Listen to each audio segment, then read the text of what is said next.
Omicron 变种病毒破灭来台湾了后，昨头一摆出现本土确诊个案含境外病例，即马10条感染源有6条源头无清楚，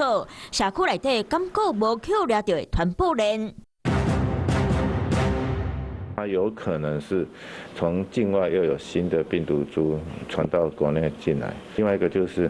在社区感染已经传播很久以后，病毒逐渐发生变异，就变成看起来好像是2个不同的传播链，这2个可能性都有。就含伫咧餐厅食饭，拢爱特别细腻。北部较近的幼稚园老师含罗手一个卖厝的中人，共一间餐厅无共道食饭，嘛扣袂着。就含桃园八甲儿幼稚园学生的阿嬷染着病，嘛扣证明含确诊者出现伫咧共一间餐厅，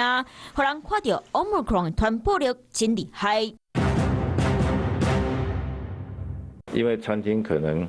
很多东西会大家摸来摸去，包括餐盘啊，包括你的洗手间，包括门把，包括柜台，啊，所以在餐厅要特别注意。最主要的传播还是飞沫传染、近距离接触，我觉得隔板还是有它的意义。若是规定即马袂当伫咧餐厅内底食，影响的民生范围实在伤过大，民众爱赶紧注预防车，毋过注预防车敢着无事。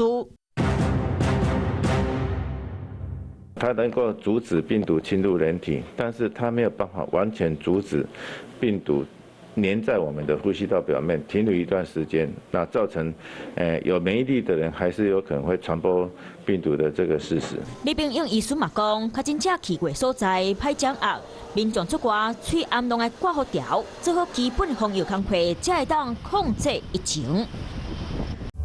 我是林依文，想要关注体育的朋友们，记得收看52动起来，然后还要订阅我们的 YouTube 频道，赶快按赞、订阅、开启小铃铛。